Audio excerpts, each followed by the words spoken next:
আজ বা কাল অর্জুন সিং গ্রেফতার হবে এমন মন্তব্য জগদ্দলের তৃণমূল বিধায়ক সোমনাথ শ্যামের।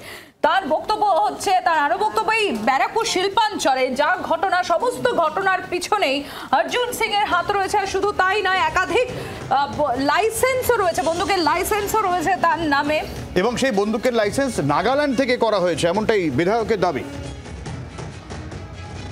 কি বলেছেন সোমনাথ শ্যাম, শোনাবো আপনাদের। উনি জানেন অর্জুন আজ নাহলে কাল অ্যারেস্ট হবে, তাই যখন এটা বলেছেন উনি যে অ্যারেস্ট করা যাবে না, আমরা দেখে নেব, খুব ধীমে সুরে বলছিলেন। সে কথা আছে না, অশ্বতম হত ইতি গজ। তো উনি যে কথাটা বলেছেন খুব ধীরে সুস্থে বলেছেন, কেন উনি জানেন অর্জুন আজ হোক, কাল হোক, পরশু হোক, অর্জুন গ্রেফতার হবেই। এটা আমি আজকে আপনাদের টিভি চ্যানেলকে জানিয়ে দিলাম। এই জায়গাটা, এই কনফিডেন্সটা সোমনাথ শ্যামের কোন জায়গা থেকে আসছে জানবো। বরুণ রয়েছেন আমাদের সঙ্গে, আমাদের প্রতিনিধি। বরুণ, দেখো, আমরা দেখেছি যে প্রথম থেকেই একেবারেই শুধুমাত্র এখন নয়, যখন অর্জুন সিং তৃণমূলে ছিলেন সেই সময়ও কিন্তু একদম অর্জুন সিং এর বিপক্ষে দাঁড়িয়ে সেই সোমনাথ শ্যাম বিভিন্ন সময় বিভিন্ন কথা বলেছিলেন।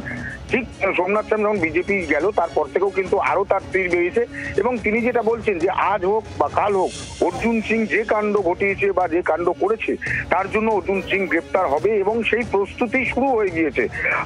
তার প্রস্তুতি হিসাবে তিনি কি বলতে চাইছেন? তিনি বলতে চাইছেন যে একেবারে তিনি যে কাজ করছে, অর্থাৎ যে ঘটনা 26 তারিখ ঘটেছে, সেই 26 তারিখ রাতে অর্জুন সিং নিজে গুলি চালিয়েছে, এবং সেই ছবি নাকি পুলিশের কাছে আছে, সেই ছবি দেখেই পুলিশ তাকে গ্রেপ্তার করবে।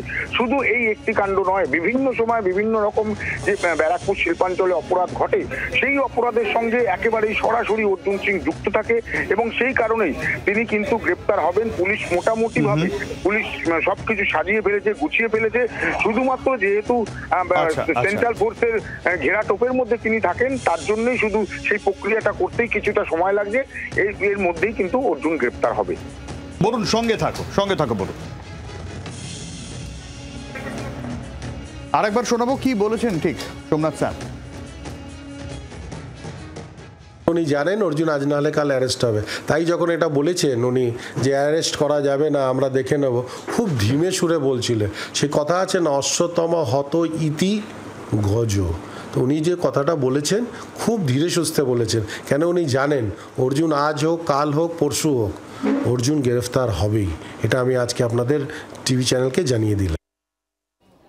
আর এই জগদ্দলের শুট আউটের ঘটনায় নতুন একটা সিসিটিভি সামনে এসে, যেখানে দেখা যাচ্ছে মেঘনা জুট মিল, তার সামনে দুপক্ষের মধ্যে সংঘর্ষ, এবং নমিত সিং সিসিটিভিতে, ওই নমিত সিং এর বিষয়ে সামনে এসেছে। তৃণমূল কর্মী নমিত সিংকে দেখা যাচ্ছে। এই নমিত সিং এর বিরুদ্ধেই অভিযোগ তোলেন অর্জুন সিং, যে ঘটনায় সাদ্দাম নামে একজন তৃণমূল কর্মী গুলিবিদ্ধ হন।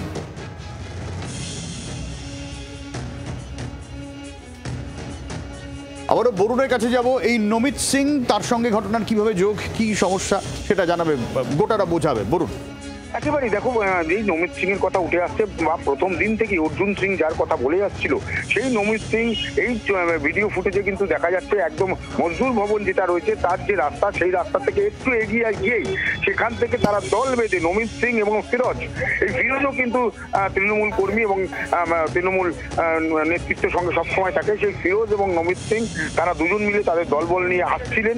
এসে কিছুটা দূরে এসে তারা ঝামেলা শুরু করেন। ঠিক তার সেই সময় কিন্তু একেবারেই দেখা যায় উল্টো দিক থেকে অর্জুন সিং এর যারা ছিল দলবল, তারা বেরিয়ে তাদের তাড়া করেন, এবং তারপরেই দেখা যাচ্ছে নমিত সিং সব বা তার যে দলবল তারা কিন্তু সেখান থেকে পালিয়ে যাচ্ছে। এরপরেই কিন্তু গুলি চলার ঘটনা ঘটে, কিন্তু সেই ছবি কিন্তু এখনো পর্যন্ত পুলিশ বা অন্য সূত্রদের কোনো খান থেকে কিন্তু এখনো পর্যন্ত বার করা হয়নি বা দেখানো হয়নি। বরুণ, আমি তোমার কাছে পরে আবার আসছে। অর্জুন সিং রয়েছেন আমাদের সঙ্গে টেলিফোনে। অর্জুন বাবু, এই যে সোমনাথ শ্যাম, তিনি আশঙ্কা দাবি করলেন যে আজ হোক বা কাল হোক আপনি গ্রেপ্তার হবেনই। একাধিক অভিযোগ রয়েছে আপনার পরিবারের বিরুদ্ধে, এবং লাইসেন্স, আপনাদের বন্দুক আছে, লাইসেন্স করা হয়েছে নাগাল্যান্ড থেকে। কি বলবেন? এই মূর্খদের কথা আপনারা আমাকে প্রশ্ন করেন কেন? এই মূর্খরা জানে না এই আমার লাইসেন্স কোথায়, কি আছে। এই মূর্খদের জানার কথাও না। তো 2019 সাল থেকে মমতা ব্যানার্জি আমাকে গ্রেফতার করতে করতে আজ পর্যন্ত পারলেন না, আর তারপরে এর দায়িত্ব নিয়েছে আমাকে গ্রেফতার করবে। তো আগে সব তথ্যগুলো জেনে নি, আর তারপরে গ্রেফতারের কথা ভাববে। দুবার আমার লাইসেন্সের জন্য চিঠি করে ক্যান্সেল করেছিল, দুবার গভর্নমেন্ট এলাউ করে দিয়েছে। তো কি আছে এদের?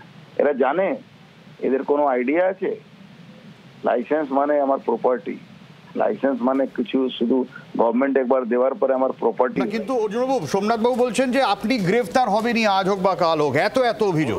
2019 সাল থেকে মমতা ব্যানার্জি গ্রেফতার করতে পারলেন না, ও কে হরিদাস পাল গ্রেফতার করবে? যার ডিএনএ প্রবলেম আছে, যার বাবার নেই, কে সবাই বাবার নাম বলে, ও মার নাম বলে, তোর কি আছে? ও আমাকে কি গ্রেফতার করবে? ওর বলো বাপ যে পুলিশগুলো আছে সে আমাকে গ্রেফতার করে দেখিয়েছে। ঠিক আছে, অনেক ধন্যবাদ অর্জুনবাবু।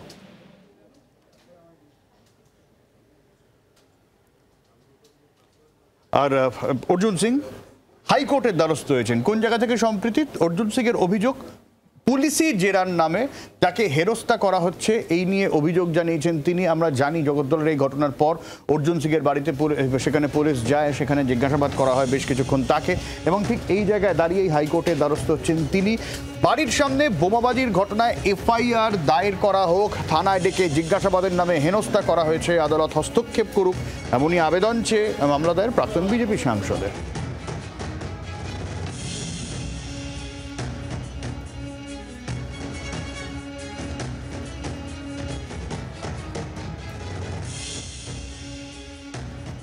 এদিকে গতকালের পর আজ আবার অর্জুন সিংকে আবারও তলব করেছে পুলিশ, এবং রাজ্যের বাইরে রয়েছেন অর্জুন সিং, এবং যে কারণে অর্জুন সিং এর আইনজীবী পুলিশকে আইনি নোটিশ পাঠিয়েছে বলেই জানা যাচ্ছে। দুপুর 2টোয় জগদ্দল থানা তলব করা হয়েছে অর্জুন সিংকে। ব্যক্তিগত কাজে রাজ্যের বাইরে অর্জুন সিং, অর্জুন আইনজীবী পুলিশকে আইনি নোটিশ পাঠিয়েছেন। বাংলার আওয়াজ, বাঙালির আবেগ, জি 24 ঘন্টা।